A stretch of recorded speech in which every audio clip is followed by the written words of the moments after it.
नमस्कार दोस्तों, आपके इस चैनल पे जिसका नाम है लीगल गुरु। मैं आदित्य मिश्रा आप लोगों का स्वागत करता हूं। और कैसे हैं आप लोग लॉकडाउन में?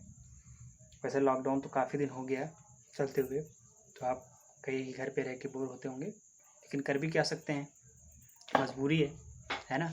सिर्फ आपके ऊपर नहीं, सारे देश पर, अपने देश पर, पड़ोसी देश पर, हर जगह यही प्रॉब्लम है। तो घर पे रहिए, सेफ रहिए। तो दोस्तों, आज हम आप लोगों के बीच जो वीडियो लेके आए हैं, इस वीडियो में हम आईपीसी के 2 इम्पॉर्टेंट सेक्शन की बात करेंगे और इसमें आपको ये बताएंगे कि कब कोई पुलिस वाला उन दोनों सेक्शन पर के तहत आप पर कोई चालान करेगा, इसकी सज़ा कितनी है, ये सारी चीज़ें। तो दोस्तों, सबसे पहले वीडियो स्टार्ट करने से पहले मैं आप लोगों से अनुरोध करना चाहता हूँ कि अगर आप मेरे चैनल पर नए हैं तो प्लीज़ इसको सब्सक्राइब करिए, बेल आइकॉन को दबाइए और अपने दोस्तों के साथ शेयर करिए।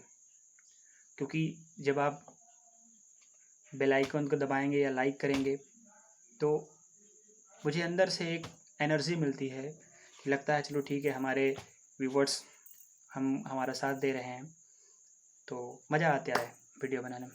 तो चलिए, ज़्यादा आपका टाइम ना लेते हुए देखिए, आज आईपीसी के 2 सेक्शन की बात करेंगे। पहले उस सेक्शन के बारे में आपको बता देते हैं कौन कौन से। सेक्शन 144 और दूसरे सेक्शन की बात करेंगे 151। दोनों सेक्शन बहुत इंपॉर्टेंट है। This section are most important, बहुत इंपॉर्टेंट है। आपको पता होना चाहिए कि कब कोई पुलिस वाला आपको 144 के तहत चालान करेगा या कब कोई पुलिस वाला 151 के तहत चालान करेगा, या जब कोई 151 के तहत चालान व्यक्ति होता है, पर्सन होते हैं, तो पुलिस वाले के पास ऐसी कौन सी पावर है जो 144 के तहत आप पर चालान करेगा। इन सब चीज़ों की बात करेंगे। तो पहले सेक्शन की हम बात करते हैं। उस सेक्शन का नाम है 144। देखिए, आईपीसी 144 में आपका ये कहता है, जब आप आईपीसी खोलेंगे तो आईपीसी में आपका लिखा होगा joining unlawful assembly armed with deadly weapon. इसका मतलब ये है कि आप किसी अनलॉफुल असेंबली, अनलॉफुल असेंबली का मतलब विधि विरुद्ध आप कोई जमावड़ा यानी कलेक्ट होते हैं। और किसके साथ कलेक्ट होते हैं? धारदार हथियार, डेडली वेपन की बात करता है, जिससे पुलिस वाले को ये पता है कि जब आप इस हथियार से यानी जब इस वेपन से आप आक्रमण करेंगे, किसी पर यूज़ करेंगे, तो उस पर्टिकुलर पर्सन जिस पर आप यूज़ करेंगे उसकी डेथ कंफर्म है। तब वहाँ पे पुलिस वाला क्या करता है, आप पर 144 आईपीसी के 144 के तहत आप पर चालान करेगा और चालान करने के बाद आपको छोड़ देगा। आपको सीधा छोड़ेगा, मतलब कि आपको थाने लेके जाएगा या जो भी है उसका जो भी काम होता है वो लेके जाएगा। और इसकी सज़ा जो इसी में सज़ा बताई गई है कि 144 की जो सज़ा है वो 2 साल की है। आपको 2 साल की सज़ा हो सकती है, फाइन देना पड़ सकता है, या दोनों में से आप दोनों दे सकते हैं, या कोई एक कोर्ट डिसाइड करेगी आपको क्या करना है। तो इतनी बात समझ में आ गई। 144 क्या है? 144 आईपीसी सिंपल सा ये कहता है कि जब कोई, बहुत सारे व्यक्ति की बात करते हैं, 2 3 4 5 6 7 8 9 जितने भी हैं, इसमें कोई काउंटिंग नहीं बताया गया है कि आप 10 हो सकते हैं, 5 हो सकते हैं, 12 हो सकते हैं। बस ये है कि अनलॉफुल असेंबली आप करते हैं विद द डेडली वेपन। कैसा? अनलॉफुल असेंबली आप करते हैं विद द डेडली वेपन।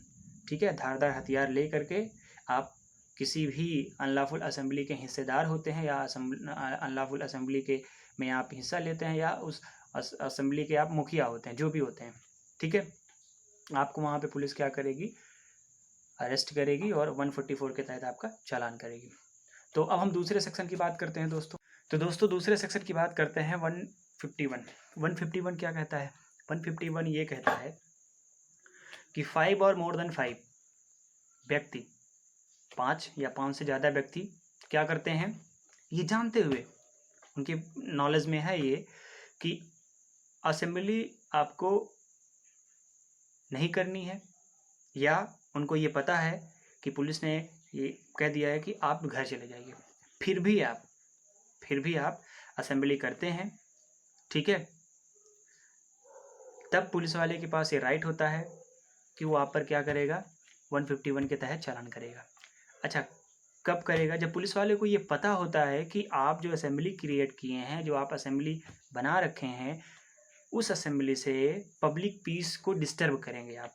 जब उसको ये समझ में आ जाता है, उसको लगता है कि असेंबली आपको, अगर आपने इकट्ठे होना शुरू हो, आप मान लीजिए कोई चीज़ हुई, कोई क्राइम हुई, कुछ भी हुआ, आप वहाँ पे इकट्ठा होना शुरू हो गए, ठीक है, आपके पास कुछ भी नहीं है, इसमें वेपन की बात नहीं करता, इसमें सिंपल सी बात करता है कि आप असेंबली करते हैं, ये जानते हुए 5 या 5 से ज़्यादा लोग ये जानते हुए कि पुलिस ने आपसे कहा है कि आप यहाँ से चले जाइए, फिर भी आप उस पर्टिकुलर असेंबली के हिस्सेदार बनते हैं, उसमें जमे रहते हैं, तो पुलिस वाले के पास ये पावर होती है कि वो आप पर चालान 151 के तहत करेगा, जिसका जिसमें सज़ा की बात किया गया है। इसमें सज़ा आपको कितना है, 6 महीने है या फाइन है। कोर्ट डिसाइड करेगी कि आपको 6 महीने की सज़ा देना है, कि फाइन देना है, कि दोनों चीज़ देना है।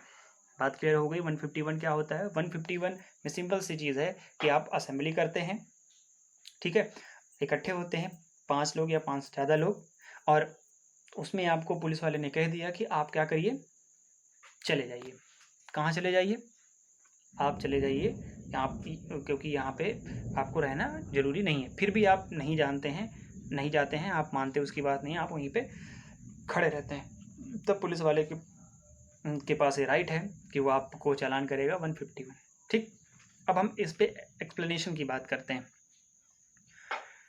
कभी कभी क्या होता है, जैसे अब आपके दिमाग में एक क्वेश्चन आता होगा कि इलेक्शन होते हैं, तो इलेक्शन में 5 या 5 से ज़्यादा लोग एक जगह नहीं इकट्ठे हो पाते, नहीं खड़े होते, अगर खड़े हो जाते हैं तो उनके पास कोई वेपन्स नहीं होता, फिर भी पुलिस उनको क्या करती है, चालान काट देती है 144 के तहत।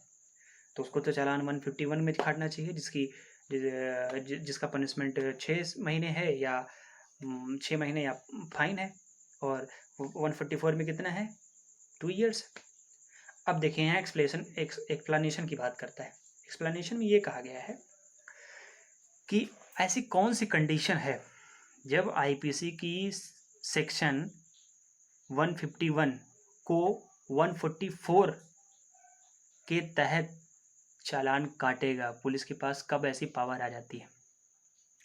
जब आप अनलॉफुल असेंबली, जो कि सेक्शन 141 में दिया गया है, 144 पिछले सेक्शन में 144 सेक्शन अनलॉफुल असेंबली की बात करता है। अगर आपने अनलॉफुल असेंबली की है, आपके पास कोई भी वेपन्स नहीं है, कुछ भी नहीं है, आपने अनलॉफुल असेंबली की है, तब वहाँ पर जो चालान आपका कटेगा वो 151 नहीं कटेगा, बल्कि 144 के तहत कटेगा।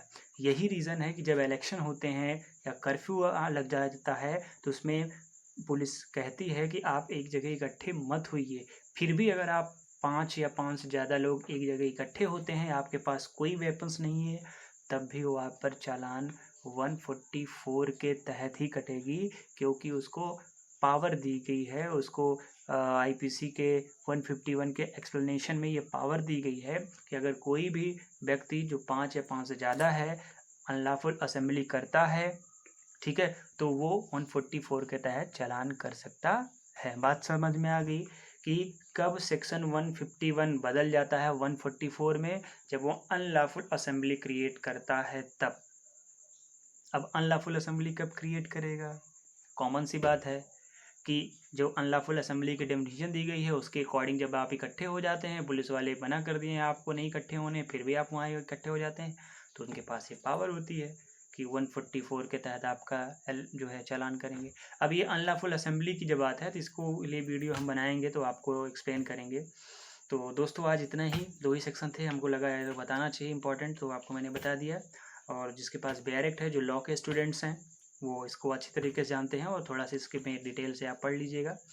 और आप लोगों से फिर मेरा अनुरोध है कि कोरोना से बचने के लिए आप घर पे रहिए, stay home and save your life, और ज़रूरत पड़े तभी आप बाहर निकलिए, अवॉइड करिए बाहर निकलना, जब बहुत आवश्यकता है तभी निकलिए, लेकिन निकलिए तो आप मास्क पहन के जाइए, सोशल डिस्टेंसिंग का पालन करिए, क्योंकि इसकी वैक्सीन अभी तक नहीं है। सोशल डिस्टेंसिंग यानी एक तरीके से आप कह सकते हो फिजिकल डिस्टेंसिंग जो है, एक दूसरे से दूर रहना ही इसका एक वैक्सीन है। और हर 20 मिनट के बाद आप, साबुन है तो साबुन से आप हाथ धुलिए, या आपके पास सैनिटाइज़र है तो आप उसको लगाइए। ठीक है दोस्तों, नमस्कार।